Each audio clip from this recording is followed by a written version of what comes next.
నమస్తే అక్క. నమస్తే. మీ పేరు అక్క? సహస్రాద్రి ముల్శెట్టి. నమస్తే అండి. సో పవన్ కళ్యాణ్ గారి హరిహర వీరమల్లు రిలీజ్ అవుతుంది 2 రోజుల్లో. టికెట్లు కూడా ఆల్రెడీ జోరుగా బుకింగ్లు జరుగుతున్నాయి ఏపీ మొత్తంలో. అయితే టికెట్ రేట్లు కొంచెం సామాన్యుడికి అందని విధంగా పెట్టారు. 800, 600 బెనిఫిట్ షో రేట్లు పెడుతున్నారు అంటున్నారు. సో దానికి ఏం చెప్తారు? అసలు బెనిఫిట్ షో లేదుగా. 23 నైటే ఉంది ఏపీలో. అక్కడ జీవో వచ్చేసింది ఆల్రెడీ. వాళ్ళు వేసుకుంటున్నారా? టికెట్ రేట్లు తగ్గిస్తే బాగుంటుంది. ఎందుకంటే ఒక సామాన్యుడు థియేటర్కి వెళ్ళి సినిమా చూడాలి అంటే, సినిమాను ఆస్వాదించాలి, సినిమా ఆహ్లాదాన్ని పొందాలి అంటే ఫస్ట్ టికెట్ల రేట్లు తగ్గిస్తే అప్పుడు పేదవాడు కూడా వస్తాడు. రిక్షా తొక్కునేవాడు, ఆటో నడుపుకునేవాడు, చిన్న చితక పనులు చేసుకునేవాళ్ళు, చిరు వ్యాపారాలు చేసుకునేవాళ్ళు పగలంతా వ్యాపారం చేసుకోను, లేదంటే ఒక పూట వాళ్ళ వ్యాపారం క్లోజ్ చేసుకోను, ఎలాగైనా కానీ సినిమా థియేటర్కి రావాలి అంటే ఫస్ట్ టికెట్ల రేట్లు తగ్గితే వస్తారు, తప్పకుండా వస్తారు.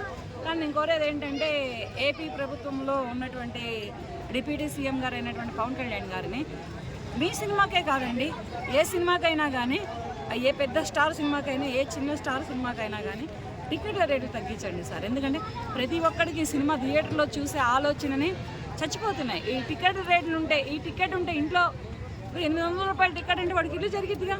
2 రోజులు 3 రోజులు ఇల్లు జరిగిద్ది. భార్య పిల్లలు తృప్తిగా అన్నం తింటారు. ఒక్క మనిషి 800 రూపాయలు పెట్టి టికెట్ కొనుక్కొని సినిమాకి వెళ్ళే బదులు 4 అన్నం తింటారనే ఆలోచన వస్తుంది ఇప్పుడు మనుషుల్లో. అదే మాట పుష్ప 2 అప్పుడు ఎందుకు అడగలేదని చాలా మంది అంటున్నారు. మరి పవన్ కళ్యాణ్ గారి దగ్గరికి వచ్చాక ఆ మాట వచ్చిందని కూడా అంటున్నారు. అప్పటి నుంచి నేను పవన్ కళ్యాణ్ గారికి రిక్వెస్ట్ పెట్టుకున్నాను.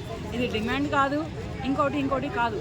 పుష్ప 2 టైంలో నాకు తెలియదు టికెట్ల రేటు, కానీ ఇప్పుడు నా దాకా వచ్చింది కనుక నేను రిక్వెస్ట్ పెట్టుకుంటున్నాను. అదే ఆంధ్రప్రదేశ్ రాష్ట్ర డిప్యూటీ సీఎం గారు అయినటువంటి పవన్ కళ్యాణ్ గారికి రిక్వెస్ట్. ప్రతి పేదవాడు సినిమా థియేటర్కి వచ్చి సినిమా థియేటర్లో విజిల్ వేసి పేపర్లు చింపి సినిమా థియేటర్ని ఒక రేంజ్లో తగలబెట్టాలి అంటే టికెట్ల రేట్లు తగ్గితే అప్పుడు సినిమా అనేది ఒక హిట్ అవుతుంది.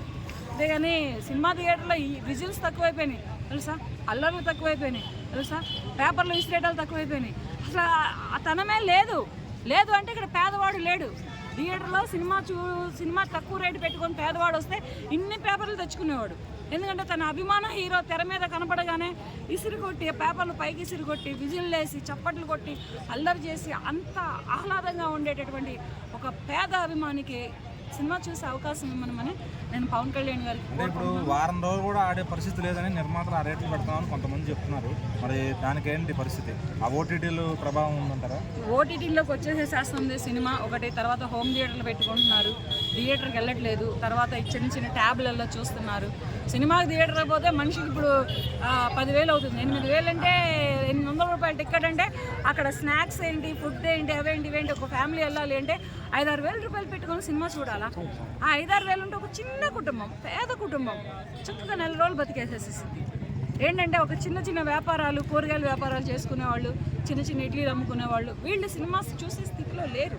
ఎందుకంటే అబ్బా ఆ డబ్బులు పెట్టుకొని ఇంత ఒళ్ళెరగ తీసుకొని సంపాదించుకొని అంత డబ్బులు పెట్టాలా, అదేదో ఇంటికి వస్తుంది కదా, అదేదో ఇంట్లో పిల్లల చదువులకు వస్తుంది కదా అనే ఉద్దేశానికి వెళ్తుంది జనాల సంఖ్య. కనుక దయచేసి నేను కోరుకునేది ఏంటంటే ఇప్పుడు పుష్ప 2 కాదు, హరిహర వీరమల్లే కాదు, రేపు ఓజీయే కాదు, ప్రభాస్ గారి సినిమాలు ఉన్నాయి.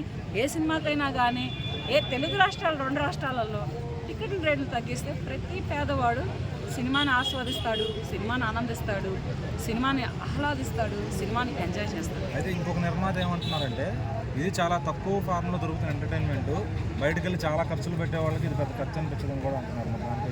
డబ్బున్న గొప్పవాడు ఎంతైనా ఖర్చు పెట్టుకుంటాడు. డబ్బు లేని పేదవాడు గురించి ఏంటి? డబ్బు లేని పేదవాడు ఎక్కడికి వెళ్తాడు, ఏం చేస్తాడు? టీవీలో వేసినప్పుడు చూస్తాడా? ఆ యాడ్లు వస్తా, ఇది వస్తా, అది వస్తా, ఇంట్లో టీ పెట్టుకుంటా, ఇంట్లో బజ్జీలు వేసుకుంటా, ఇవన్నీ చూస్తాడా పేదవాడు? పేదవాడికి సినిమా అవకాశం ఇవ్వండి. ఆ పేదవాడికి సినిమా చూసే అవకాశం ఇవ్వండి. ఉన్నవాడు ఎట్టయినా చూస్తాడు, లేదని నేను చెప్పట్లేదు. కానీ ఇక్కడ పేదవాడి పరిస్థితి ఏంటి? పేదవాడు ఓటేస్తేనే నాయకుడు అవుతాడు, ఉన్నవాడు ఓటేయడు, ఉన్నవాడు ఆన్లైన్లో వేస్తాడు ఓటు. కానీ పేదవాడే ఎండలో కష్టపడి నిలబడి ఓటేస్తాడు. పేదవాడే ఎండలో కష్టపడి లైన్లో నుంచొని టికెట్ కొనుక్కుంటాడు.